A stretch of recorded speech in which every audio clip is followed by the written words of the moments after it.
Ano ba yan? Magpapasko na? Mag-isa na lang ba talaga ako sa buhay? Apo, pwede bang may malimos ng pagkain? Ay, Lola, okay lang po ba kayo? Meron ako dito, natira kong tinapay. Okay na po ba to? Ay, Apo, maraming salamat. Gutom na talaga ako kanina pa. Ay, ganun po ba? Ay, teka lang po. Ito po, 20 pesos. Bili po kayo ng tubig para hindi po kayo mauhaw. Ay, maraming salamat, Apo. Malaking tulong to sa akin. Mabait ka, Apo.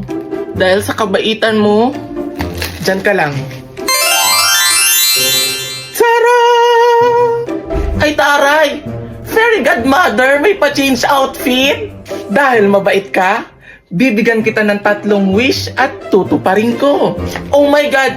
Totoo ba na mag-wish ako ng 3 tapos tutuparin mo? Oh my God, this is really easy ng bongga-bongga. Oo, kaya mag-wish ka na para matupad ko na. Okay, mag-wish na ako. Gusto mo ba hawakan ko muna yung bag mo para maka-wish ka ng maayos? Ay, opo, sige nga po, pahawak nga po. Ayan. O sige na, mag-wish ka na. Ang first wish, sana magkaroon ako ng bahay at saka lupa, tsaka pera na din. And second wish, sana magkaroon ako ng gwapong perfect na jowa.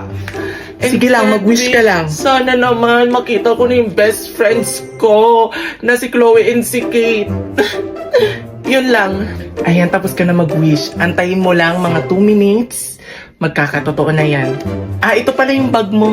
Salamat, Fairy Godmother. You're so the best among the rest. O siya, aalis na ako ha. Oy, tricycle, para! Ang swerte ko naman ngayong araw. Wait lang, parang ang haggard ko. Mag-retouch muna ako. Ha? Wait lang. Yung wallet ko. Hala. Oh my God! Nanakawan ako ni Fairy Godmother! Oh my God, Bes. Do you see what I see? Si loser, oo. Nagwawala. Tara, lapitan natin. Tara.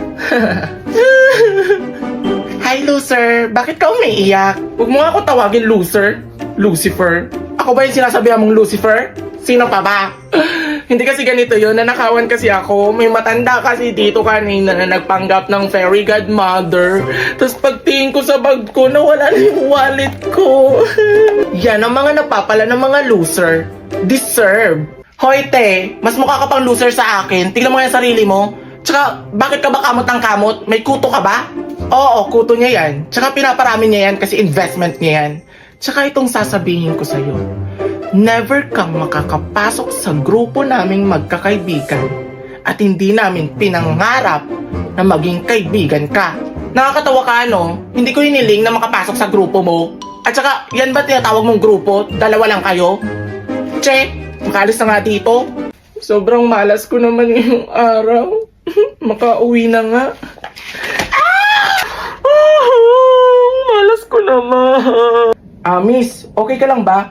Gusto mo tulungan na kita? Oo, okay lang ako. Sige, salamat na lang.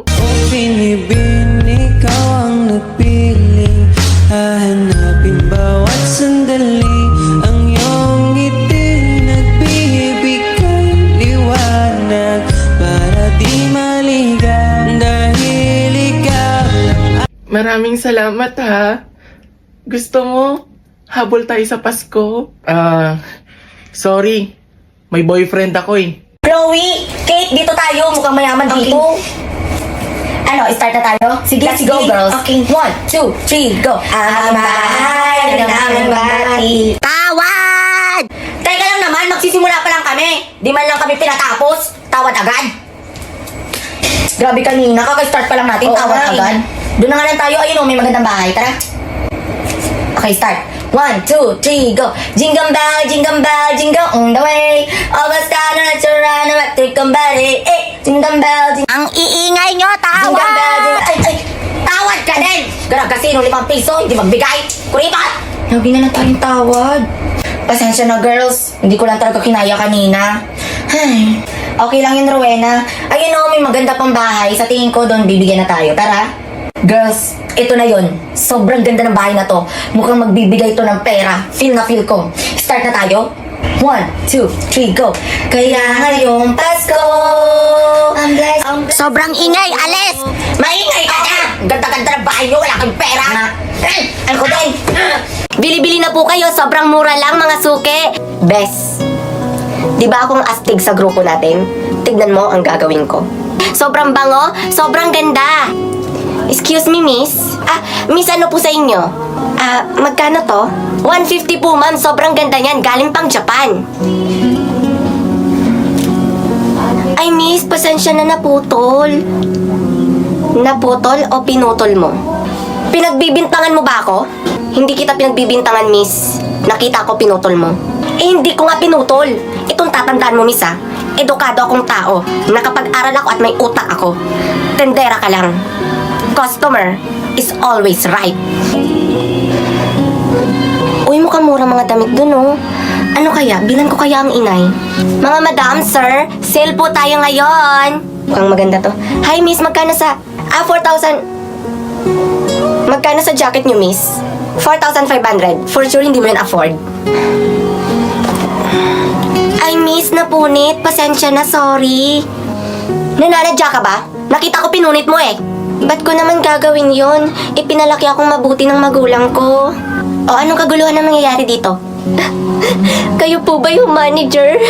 Pinagbibintangan po ako ng sales lady nyo na pinunit ko po tong jacket. Yes, ako yung manager. Huwag ka nang umiyak, miss. Kung ganun, babayaran ko na lang po. Kahit hindi po ako yung may kasalanan. Wag na, miss. Ako nang bahala dito. Berdine, sumunod ka sa akin sa office. Now. Anong pakiramdam, miss? Di ba sabi mo, tendera lang ako?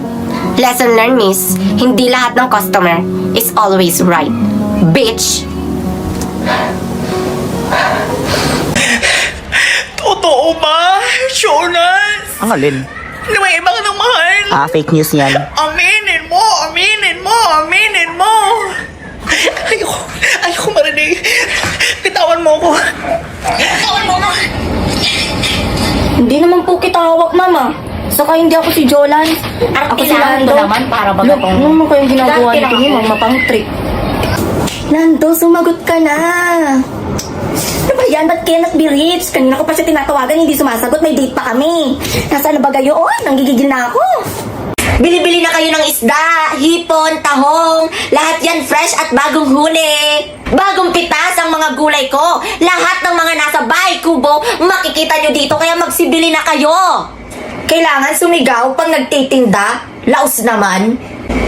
Ang dami talaga mga insecure sa mundo. Hay nako, magsibili na nga lang kayo ng mga gulay ko, malilutong at mga fresh. Hindi tulad ng iba dyan, mga lantana. Ay, Ale, bili ka na ng isda, tahong. Mura lang yan, may 80, 50 at 100. Hoy, Ale, mas masarap maggulay ngayon at mas masustansya pa. Saka ang init-init ngayon, pangit mag-seafoods, active ang mga allergies. Hay nako, Ale, fake news. Huwag ka nga, Ale, makinig sa mga isa sa alagad ni Satanas. Samantalang, yung isa niyang customer nagre-reklamo kasi bulok yung mga gulay niya.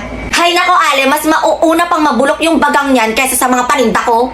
Teka nga, ang gulo nyo. Napadaan lang naman ako eh. Ba't ka kasi nasa palengke, Ale? Hindi ka naman pala bibili. Miss, magkano dito sa gulay? Manong, mura lang dyan. 20-20 lang, saka fresh. Manong, mag-isda ka na lang. Saka mga bagong huli to. Tingnan mo naman mga gulay niyan, mga kulubot na. Kulubot daw? Hindi mo na tignan yung sarili niyang matagal nang nag-menopause at halata ng kulubot siya. Manong, makikita mo naman sa mga paninda niyang gulay na gamit na parang yung tindera. Hindi katulad ng mga paninda ko, fresh. Mas mabuti pa yung paninda fresh, yung tindera kaya fresh pa kaya. Oops, ay hindi pala, hindi niya naranasan na maging fresh kasi maagang nabuntis. Wait nga, kung may problema kayo sa isa't isa, huwag niyo na akong idamay. Basta nga lang ako. Oy, good morning sa inyong dalawa. Ay, Mayor, kamusta po kayo? May mga isda po ako dito. Libre na lang, kuha po kayo. Ay, Mayor, andyan pala po kayo. Padadalan kita ng mga fresh kong gulay. Sako-sako, Mayor. Oy, salamat. Nag-abala pa kayo. Pero nabalitaan ko kasi na nag-aaway daw kayong dalawa dito. Ay, kami magkaaway? Hindi kami magkaaway at never mangyayari yon kasi best friend kami. Oo naman, Mayor. Sanggang dikit kami na halos hindi kami mapaghiwalay. Alam mo ba, Mayor, simula ng pagkabata ko, tinuring ko na yung nanay. Kaibigan. Yun naman pala eh. Ay, sige. Mag-ikot-ikot pa ako dito. Okay, salamat ah. Ingat, Mayor! Hoy, anak, Rowena. Ano po? Pupunta dito yung tiyahin mo. Yung kapatid ko. Mamasko ka doon. 100 pesos din yon. 100 pesos na naman? Dapat pag dumadagdag yung age, dumadagdag din yung demand. Saka yung ninang mo, pupunta rin dito. Yung kuripot, yung 20 pesos lang ang binibigay tuwing Pasko. Humingi pa yun ng sukle, maganda ka ng barya ha. Ano, 20? Sabihin mo may sakit ako. 20 pesos sa loob ng isang taon, yun ang naipon. Eh di sana nagtrabaho na lang ako magbabalat ng sibuyas. Mas malaki pakikitain ko. Hay nako, pandagdag din yon. Hayaan mo na. Saka yung ninang mo din na taga ibang bansa, pupunta rin dito mamaya. Yun yung pinakamayaman na ninang mo. Magbibigay yun ng 100k. So dapat magpakitang gilas ka dun. Ha? I'm born ready. Pakitang gilas baka mo? Lahat ng kanta ng BTS at saka sayaw ng Blackpink, kabisado ko. Anong oras daw siya darating? Saka pala, nagpaalam sa akin si Lando, tumawag sa akin kanina. Pupunta daw dito. May usapan daw kayo. Ah, oo. May usapan kami. Magkakainan kami dalawa. Ay, kakain siya dito. Marami tayong handa, di ba? Anong oras siya darating? Umayos ka, Rowena. Yang kakiragan mo na naman. Para kang laging magpapakam.